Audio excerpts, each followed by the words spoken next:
यदि हमारा भोजन शुद्ध और मजबूत नहीं होगा, पोषक तत्व से भरपूर नहीं होगा, तो ये हमारा शरीर भी मजबूत नहीं होगा, ऊर्जा से भरपूर नहीं होगा।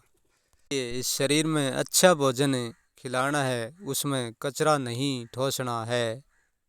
ये संसार भोजन के तौर पर भांत भांत के कचरे से भरा पड़ा है। कचरा सब रोगों का घर है। मानव जीवन वो कचरा खाता है जो पशु भी नहीं खाता है। यहाँ हमारे पशु पक्षी भी अपने भोजन को जानते हैं। वो हर कैसा भोजन नहीं करते हैं। वो जानते हैं कि हमारे स्वास्थ्य के लिए अच्छा वो ही भोजन करेंगे। जो स्वास्थ्य के लिए अच्छा नहीं होगा, वो भोजन पशु और जीव जंतु भी उनको देख कर ठुकरा देंगे, वो नहीं करेंगे। शरीर का भोजन तो अनाहार होता है, फल फूल अनाहार होता है। ऐसे ही हमारे मन का भोजन भी विचार आहार होता है। जब हम तन को अच्छा भोजन देंगे तभी हमारा मन अच्छा होगा। हम हमारे मन को अच्छे विचारों से भरेंगे तो हमारा मन शांत और शुद्ध होगा। हम आलतू फालतू विचार कचरे से भरेंगे तो हमारा मन चल होगा, शांत नहीं होगा, हर पल दुखी रहेगा। इसलिए अपने मन के विचारों को भी लगाम देना और सीमित कर रखना। जितनी जरूरत है इतना ही विचार करना। जब विचार की जरूरत नहीं है तो विचार नहीं करना, मौन रहना। यदि हमारा मन मौन नहीं रह सकता है तो कम से कम अच्छे विचार करते रहोगे और मन को बुरा विचार करने की फुर्सती नहीं देंगे हम, तो हमारा मन बुरा विचार कर ही नहीं पाएगा। सारा समय मन का अच्छे विचारों में ही गुजरते रहेंगे तो धीरे धीरे हमारा मन भी अच्छे विचारों का ही गुलाम हो जाएगा। के साथ करना कुछ नहीं होता। जहाँ भी हमारा मन जाता है उसको बार बार पकड़ के हमारे घर वापस ले आना। हम हरदम ये प्रयास करते रहेंगे तो ये मन एक दिन शांत हो ही जाएगा। पकड़ना मन का स्वभाव है और पकड़ के लाना हमारा कर्म है।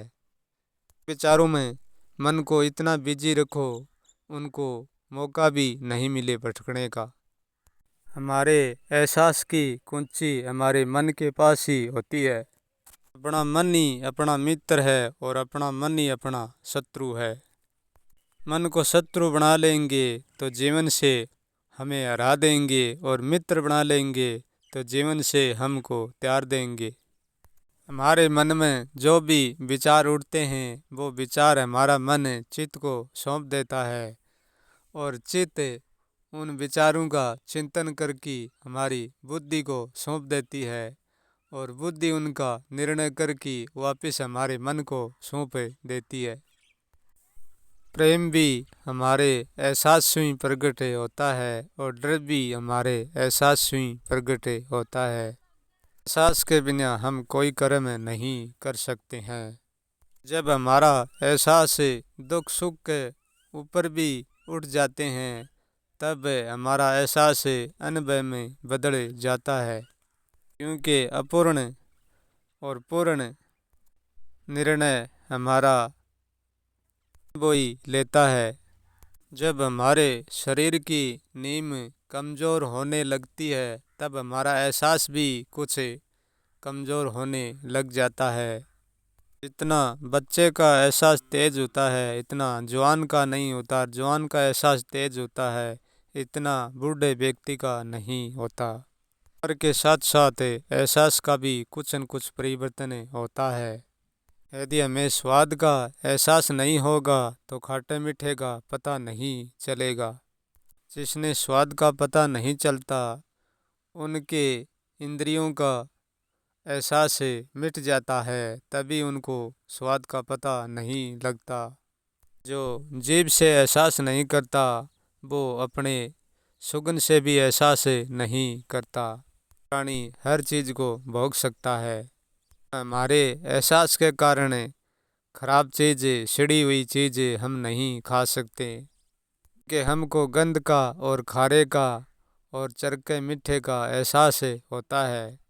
हमारे सूंघने वाली और चखने वाली इंद्रियों का बिल्कुल एहसास ख़त्म नहीं करना चाहिए। इतना ही ख़त्म करना चाहिए वो हर चीज़ में घृणा ना करे।